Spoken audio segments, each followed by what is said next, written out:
Support for Arkansas Week provided by the Arkansas Democrat Gazette, the Arkansas Times, and KUAR FM 89.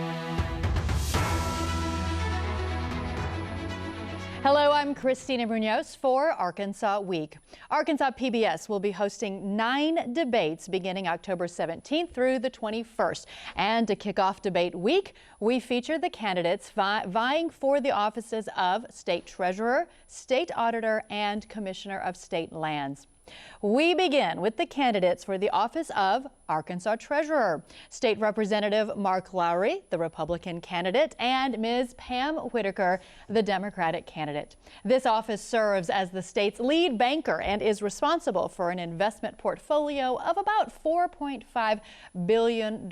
So to get started, I first want to say thank you so much for taking the time to be here. Well, thank you. It's always good to be at Arkansas PBS and good to see you. Wonderful. Thank you so much. It's great to see you. I just love coming up to Conway and visiting you here at UCA. Well, thank you so much for being here. So as we just said, $4.5 billion. We are talking about a lot of money. So to begin with, as you all know, there is a lot of uncertainty with our economy right now. There's just a lot going on out there and a lot of concern. So the first question I want to present to Representative Lowery is, what would be your plan to kind of help protect the state's money?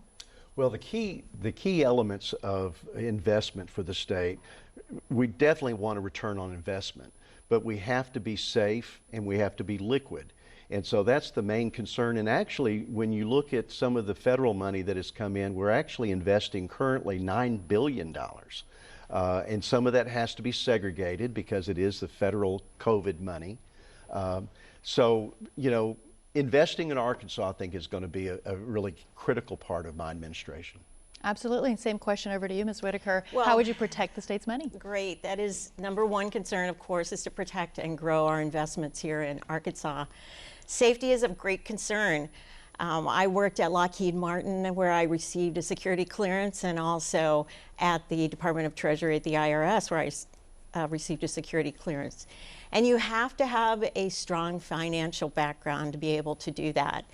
And I'm afraid we have someone else in our area, in the arena here today, that has some trust issues. And so when we talk about trustworthy, I'm the candidate to choose. Okay, I'm going to move on to a little bit further of what you just talked about a second ago. You talked about investing those dollars. So talk a little bit more about how you would go about investing those dollars to really mitigate any of those risks regarding our funds. Well, one of the key things is we do not need to use the money of the people of Arkansas in pushing political agendas, which is something that is happening with the ESG investment strategy of not investing in companies that do work with fossil fuels. And it's even expanded to say, don't invest money in nations that are friendly to us, like the state of Israel. I absolutely oppose ESG investment strategy, but my opponent has been talking about using the money of the state to further environmental concerns. And I think that that is violating a fiduciary responsibility. And Ms. Whitaker, same question over to you. How would you invest the money to help mitigate that risk? Well, I think keeping a fair and balanced investment is what counts. And we've been on a good, solid trend, so I don't expect to be changing that a lot. But I do think it's important to invest in our natural resources, our people resources here in the state, through the educational arm of the Treasury, as well as keeping straight and on target in growing our funds and protecting it in a conservative manner. Even though I may be running as a Democrat, I am a financial conservative. So. Very good. And I'm going to start with you, Ms. Whitaker, on this question. So the treasurer, as we may know, is responsible for managing the Arkansas 529 Education Savings Plan. Are there any changes that you would like to see to this program, and kind of help us understand the program as well? Oh, gee, the 529. So educating, investing in our college funds. Great place to talk about it here at the UCA campus. I've been talking to my constituents about it. Come down and visit me at the Treasury, where you can learn more about the 529. There's also an educational arm that we can extend out to through the colleges, through the libraries, through the extension offices. I have a cybersecurity background. We can talk about that. That's very important in banking right now.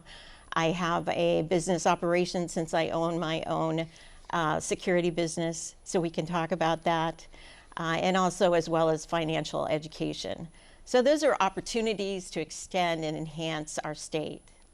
Absolutely, and same question over to you with regard to the Arkansas 529 Education Savings Plan. Any changes that you would make to it? Well, I followed that program very closely my 5 terms on the Education Committee. I've worked both in K-12 policy and in higher education policy. But the thing that I really like about the 529 program is that it also is expanded to give full school choice to parents. It's not just for college financing of education, but they can actually use it if they make a decision later on, say middle school, high school, if they want their child to go to private school. They can use those investment dollars to pay for that. I'd even go one step further. I've been the legislative sponsor of every piece of legislation related to homeschooling. So if homeschool parents want to be able to use some of the educational 529 incentives, they can do so. So let's talk about the promotion of the program, Ms. Whitaker. Do you think there's anything else that could be done to get more Arkansas parents to participate in this program? Well, I think Mr. Lowery has made a good point. People make their own choices about education. In my family, I have people that have done homeschooling as well as public and private. So, you know, those are personal choices. I think as far as our investments, we need to make sure where that money is invested and it can grow. So I think just opening up that opportunity, making it, you know, getting it out there more publicly to the public. I don't think people are aware of it. So I think that would be very important for us to do. Absolutely. With regard to promotion, Representative Lowery, anything that you would change or do? Well, the current office, Dennis Milligan, as treasurer, has done an excellent job with the Educational 529 program. In his 8 years in that office, the deposits or the investment has doubled. So there's quite an awareness out there, but there always can be more. And I think that, coupled with the financial literacy angle of the Treasurer's Office, of teaching people how to be able to, not just K-12, but working with adults so that they understand the components of good financial literacy. I think that that's a good furtherance of my concept of fiscal conservatism. And also talking about what we can do to keep more money in the pockets of Arkansans rather than running up huge surpluses. That's something that I'm going to be very involved with. Everybody's worried about how much is in their own pocket. So before we wrap up today, I want to give each one of you an opportunity to share with our viewers. Maybe they don't know who they're going to vote for yet for the State Office of Treasurer, to give your own plug of why you are best for the job. And Ms. Whitaker, I want to start with you. Okay, thank you very much. My background includes 11 years at the Department of Treasury at the IRS, where I served as a project manager, contract manager, audit controls, and that has extended as I continue in my career path across many sectors, including banking sectors. So this is not new to me, and I've had multi-million-dollar projects under my belt, and people have asked for me time and again because they know I'm able to concentrate on the issues and the processes at hand that really make a difference. I'm afraid we have some other people running for this office that really don't have that strong a background as far as safety, security, integrity. And I'm just here, and you have a choice. So I've even got people in the legislation within his own party that are voting for me. So I'm just, putting it out there. I was encouraged to run for office. I'm not a career politician, so I'm stepping up, and it's a duty for me. So thank you for this time, letting me come and share that story with you. Well, thank you, and Representative Lowery, over to you. Thank you. Well, it's been an honor during the primary to travel throughout the state of Arkansas, and in the May primary, I won 75% of the vote in that primary. So Republicans are supporting me. Those who want a good fiscal conservative in that office are supporting me. And the reason that they're confident of that, and they're confident of my integrity, is that I've been chairman of the House Insurance and Commerce Committee for the last 4 years. Previous to my time in the legislature, I was executive director of the National Association of Insurance and Financial Advisors. So I have worked with the banking and financial investment sectors, and I believe that I would be able to continue that. There are plenty of great guardrails in place at the Treasury, and I think people can trust me to take my conservatism to that office and to support them fully. Well, thank you both so much for being here today, and stay tuned for the candidates for State Auditor coming up.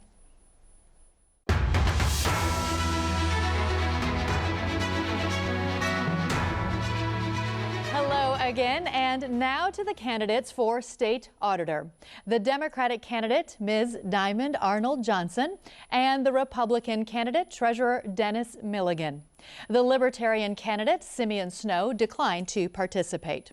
The auditor is the general accountant for the state and serves as the payroll officer for the executive, legislative, and judicial branches. And before we begin, I just want to say thank you to you both for joining us here today. My pleasure. Thank you for having me. Absolutely. It's good for you guys to be here, so thank you so much. I just want to start off, a lot of people don't know a lot about this office to begin with, so we want to know more about you and your backgrounds. And Ms. Johnson, I'm going to start with you. Kind of fill us in on what you think qualifies you for this role. Awesome. Well, as you stated, my name is Diamond Arnold Johnson, and I am a native of Arkansas. I have 5 children, and the reason that what qualifies me for this particular position is I have an expertise in accounting. I have an expertise in making sure that corruption does not exist in the different entities amongst government. And I believe that I'm the best candidate because that's exactly what we need within the position. It's someone that is accountable, transparent, and honest. And I am a QuickBooks Pro certified advisor. I've had my own business since 2011, and I have managed nonprofits and major corporations with $1 million and more.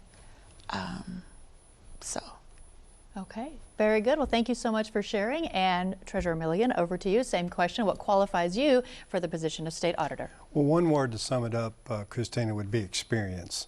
I started a company from scratch in 1985. When I sold it 2 years ago, we were in 17 states. I've been an elected official from the county, of which I served 4 years in Saline County as the circuit clerk, where we brought innovation, new technologies, and when I left, I was nominated for a national award in jury innovation. I've served the last 7.5 years now as our Arkansas Treasurer State, being elected twice. Again, heading up a $9 billion investment portfolio. The biggest thing I would say in both of those offices is managing people. In the Treasury of State, we have 33 employees. In the county, I had 22 employees. So I think we just take a look at the record of success. I've been a successful businessman, and again, the technology and the capability that we provided at the Treasury has been probably second to none with the things that we've done for the state of Arkansas, returning over $500,000 in investment interest to the state. It's been a great honor for me to be able to do that. So again, I think Arkansans know that we're a proven leader. And I would say this much: when I get on an airplane, one of the first things I do is look in that cockpit. And when that pilot has a little gray hair, I know he's been there and done that. So that would be my answer. Very good. Thank you so much. And Treasurer Milligan, I'm going to stay with you for this next question. So the auditor is in charge of this unclaimed property across the state. And of course, the state has this great treasure hunt. I know it's an incredibly popular website when that gets going. So what do you like about the program, and what would you change as auditor? Yeah. Well, certainly getting Arkansans back their money. They own that property. Not all of it necessarily is in cash. Some of it's very important papers, memorabilia, that type of thing. I think I would want to just continue to improve on what Auditor Lee has done and get that message out there. It is a key component of the office, but it's not the only thing that office does. Payroll, also sitting on 2 major pensions, state pensions, of which I sit on currently.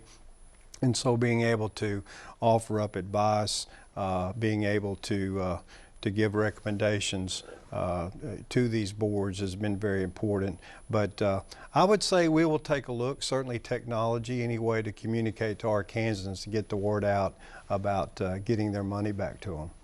And Ms. Johnson, same question to you. What do you like about the great treasure hunt, but also what would you make, what changes would you make? What I like about the Arkansas Great Treasure Hunt is that you have the ability of making sure that one can have their assets and property. That's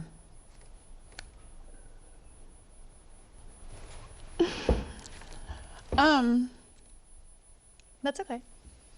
Anything that you would change about the program? Something that I would change about the program is more transparency, not on the end of anyone trying to hide anything, but on the end of citizens being informed. Because this is a very important, although it's not a policy-making position, it's very important in citizens knowing how beneficial and conducive it is for their life. Absolutely. And actually, along those lines, I'm going to start with you for the next question. What is it about the auditor's office and the position of auditor that was appealing to you? What I like about it is that it has the capability of allocating funds appropriately.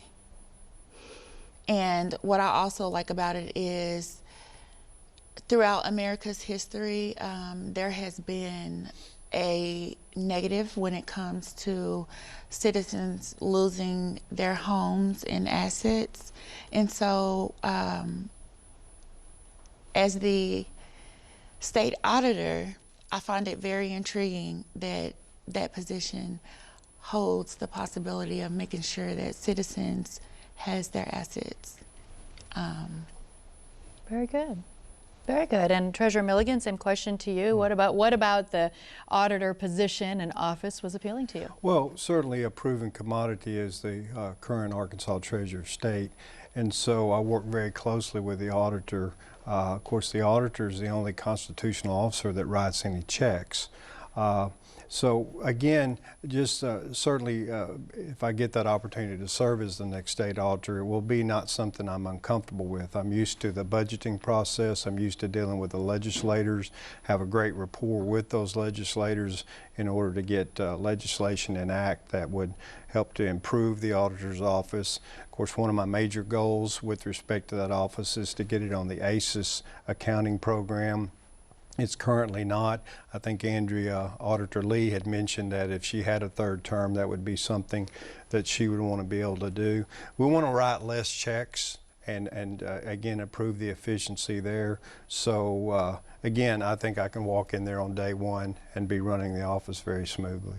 Well, Treasurer Dennis Milligan and Diamond Arnold Johnson, thank you both so much for being with us today. We appreciate it. Thank you. You're welcome. Absolutely. You. And the candidates for the Commissioner of State Lands is next.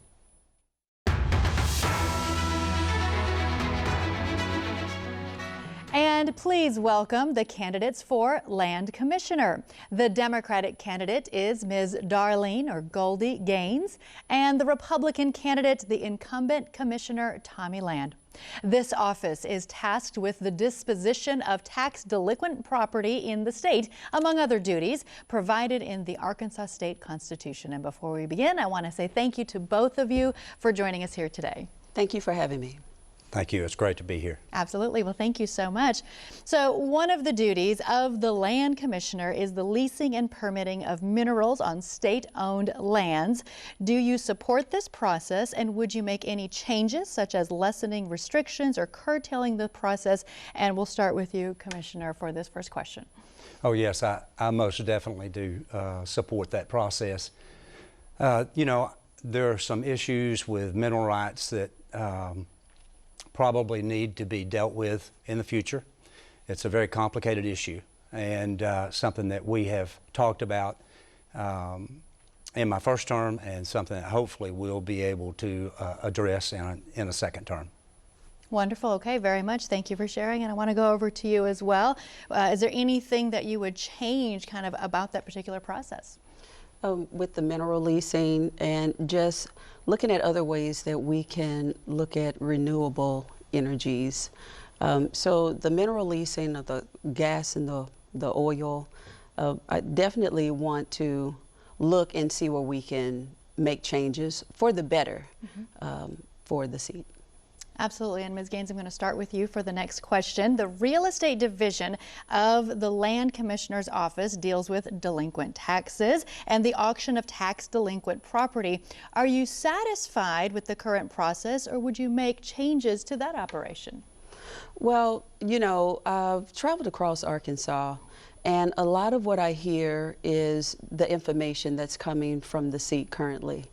There's not enough communication. The process, I don't see anything wrong with the process.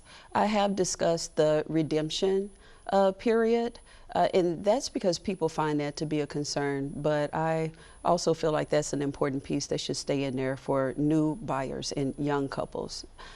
So, yeah, that's what I just want to keep it there. And Commissioner Land, same question to you. Any changes that you'd like to see there? You know, we have produced quite a few changes in my first term. Used to property that had been delinquent for 4 years and was offered at auction, in-person auction. If it didn't sell at that auction, it remained in our office and it was still for sale. And we've introduced an online auction for those parcels that are called post-auction parcels. In other words, they were offered in the in-person auction and no one purchased them. So we've introduced a online auction, and I believe that has been very well received. And we also made an easier process, work with the state legislature to make it easier to redeem your property in the Land Commissioner's office. And the other day, I think we had reached the $10 million mark for redemptions online, because until I took office, we never had an online redemption service. And so I think that's been something that has been a great help to people who are tax delinquent. The auction is not our first choice. We want people to redeem their property. And so that's what we work at as far as notifications, and we do research on property to determine if there are heirs or other interested parties that we need to contact, and we try to contact everyone that we can. So. And Commissioner Land, I'm going to stay with you, and you are the incumbent. You know the office, but for viewers that aren't familiar, fill us in on your background and a little bit about why you believe you are best qualified for this position. Okay. I went to work for AT&T at 18 years old and worked for them for 30 years and retired. And during that period of time, I also operated a family cattle farm for about 20 years. And during that period of time, I purchased real estate as an individual, not commercially. I bought my first home when I was 19, had to go to court and be declared an adult so I could sign the contract, you know. And shortly thereafter, got married to my current wife, of 47 years. And I bought and sold real estate as an individual ever since then. You know, I feel like I have a good background in that. I understand what the kind of property I was looking for, and kind of what I needed as a young person. I got 100% financing on my first home back in 1974, you know, and things like that. And I understand how tough it is to get started. This office provides an opportunity if you are careful, okay? And I would certainly encourage that, careful research. This office provides an opportunity for people to get started. Well, there you go. Well, congrats on 47 years of marriage. Very impressive. Thank you. And Ms. Gaines, over to you. When it comes to our viewers, what would you like them to know about you, and what makes you qualified for this position? Well, I have 23 years of operating in a large bureaucratic organization, dealing with a lot of policy and process, working on behalf of my veterans, healthcare, burial, and benefit. Alongside of that, being an adjunct professor, teaching business courses. So to me, that makes me qualified, in that being also a CEO of a nonprofit where we look at sustainability and community unity, and we look at poverty. What I would like to do is really put this seat up on a mountain to make sure that all Arkansans are aware of the operations of the seat. Right now, as I've traveled, many do not know, and fewer knows about the seat and a couple of things that the seat actually does. So in order for us to really focus on land retention, which will be a main focus, but it will come through education. Education in regards to the operations of the seat and how the general public is currently receiving communications. I believe that once the communications open up and we're able to allow people to have access to this information, no matter where they go, hearing it on the radio, seeing it more commercials on television, really putting it in their face. This seat has rode under the radar for many decades. And it's time for it to be known by all Arkansans. Right now, it's not known by all Arkansans. And because of that, they suffer. And you do suffer from those things that you do not know, that you're not aware of. So with that being my aim, and me being an activist on the front line, looking at community issues, I feel that makes me the qualified candidate for this position. Well, Goldi Gaines and Commissioner Tommy Land, I want to thank both of you for being here today, and good luck in the election. Thank you very much for sharing your time with us. And thank you for joining us, and we'll see you next week for Election 2022. Arkansas PBS debates October 17th through October 21st.